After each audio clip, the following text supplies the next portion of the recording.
ಇನ್ನೂ ಹೆಚ್ಚಾಗ್ತದಲ್ವಾ? ಆದರೆ ಒಂದು ವೇಳೆ ಆಗಿದೆ ಅಂತಾದರೆ, ಸತ್ಯ ಹೊರಗಡೆ ಬಂತು, ಹೌದಪ್ಪ ಈ ರೀತಿ ಆಗಬಾರ್ದಾಗಿತ್ತು, ಇದು ಆಗಿದೆ, ಯಾರು ಸಂತ್ರಸ್ತರಿದ್ದಾರೆ, ಯಾರಿಗೆ ಆ ಕುಟುಂಬದವರಿಗೆ ನ್ಯಾಯ ಸಿಗ್ತದೆ ಅನ್ನೋದಾದರೂ ಆಗುತ್ತಲ್ವ? ಆದರೆ ಇದಕ್ಕೆ ನಾವು ರಾಜಕೀಯವನ್ನು ಬೆರೆಸೋದಾಗಲಿ, ಧರ್ಮದ ಹೆಸರಿನಲ್ಲಿ ಆದರೂ ಕೂಡ ಇದನ್ನು ನಾವು ಹೆಚ್ಚು ಮಾಡ್ತಕ್ಕಂಥದ್ದಾಗಲಿ, ಇದು ಆಗಬಾರ್ದು ಅಂಥೇಳಿ ನಾನು ನನ್ನ ಅಭಿಪ್ರಾಯವನ್ನು ಹೇಳೋದಕ್ಕೆ ಬಯಸ್ತೇನೆ.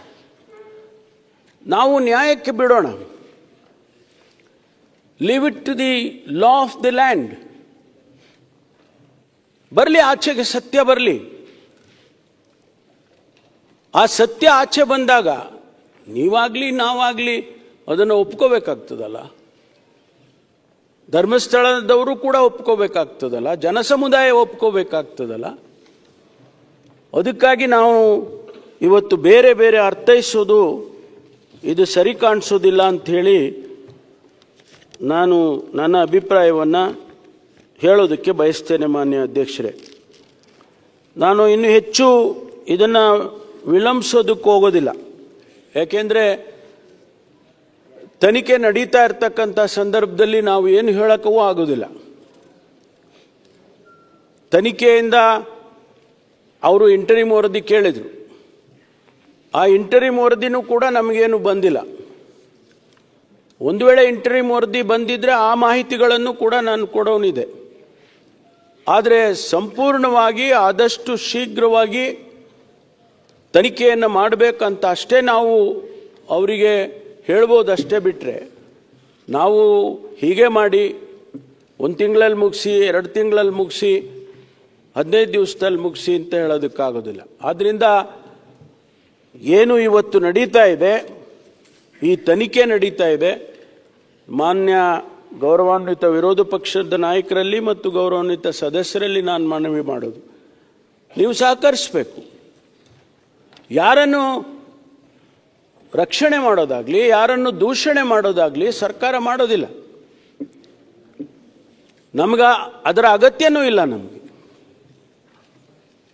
ಏನು ಇವತ್ತು ಅಷ್ಟು ದೊಡ್ಡ ಸಂಸ್ಥೆ ಇಡೀ ದೇಶದಲ್ಲಿ ಮಾನ್ಯ ವೀರೇಂದ್ರ ಹೆಗಡೆ ಅವರಿಗೆ ಪದ್ಮಭೂಷಣವನ್ನು ಕೂಡ ಕೊಟ್ಟಿದೆ ಸರ್ಕಾರ, ಕೇಂದ್ರ ಸರ್ಕಾರ. ಅಂಥವ್ರ ಮೇಲೆ ಇದೊಂದು ಹೀಗೆ ಗೂಬೆ ಕುಂಟಿಸೋದು ಅಂತಲ್ಲ. ಇದು ಬೇರೆ ರೀತಿಯಲ್ಲೇ ಆಗಿದೆ. ಅದು ಸತ್ಯ ಆಚೆ ಬರಬೇಕಲ್ಲ.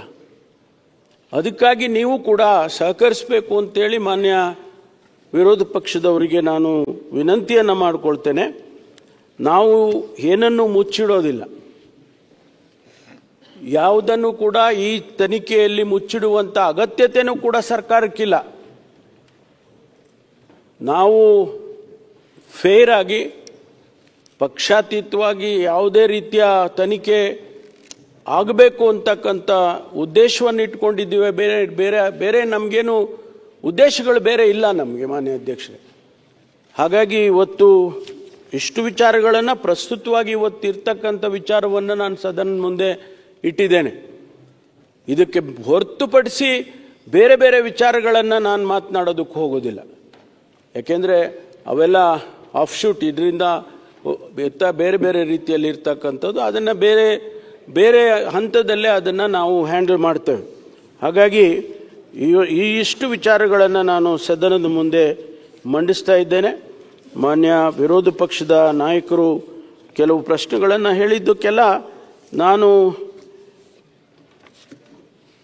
ವಸ್ತುಸ್ಥಿತಿಯನ್ನು ನಾನು ಸದನದ ಮುಂದೆ ಇಟ್ಟಿದ್ದೇನೆ. ಹಾಗಾಗಿ ಮಾನ್ಯ ಸುನೀಲ್ ಕುಮಾರ್ ಅವರು, ಮಾನ್ಯ ಗೌರವಾನ್ವಿತ ಸದಸ್ಯರು ಇದನ್ನು ಪ್ರಸ್ತಾಪ ಮಾಡಿದರು. ಬಹುಶಃ ಅವರಿಗೆ ಇದರಿಂದ ಸಮಾಧಾನ ಆಗುತ್ತೋ ಇಲ್ಲೋ ಗೊತ್ತಿಲ್ಲ. ವಸ್ತುಸ್ಥಿತಿಯನ್ನು ಮುಂದಿಟ್ಟಿದ್ದೇನೆ. ಯಾಕೆಂದರೆ ಇದರಲ್ಲಿ ಏನೋ ಮುಚ್ಚಿಡುತ್ತೆ ಸರ್ಕಾರ, ಏನೋ ಬೇರೆ ರೀತಿಯಲ್ಲಿ ಇದನ್ನು ತೆಗೆದುಕೊಂಡು ಹೋಗ್ತಾ ಇದ್ದಾರೆ, ಯಾರದೋ ಒತ್ತಡಕ್ಕೆ ಮಣಿದಿದ್ದಾರೆ. SIT ಹ್ಯಾಗ್ ಫಾರಮ್ ಆಯಿತು ಅಂತ ನಾನು ಹೇಳಿದೆ. SIT ಯಾರೋ ಒತ್ತಡಕ್ಕೆ ಮಣಿದೆ SIT ಮಾಡಲಿಲ್ಲ ನಾವು. SIT ಅಲ್ಲಿನ ಪರಿಸ್ಥಿತಿ, ಆ ಸ್ಥಳೀಯ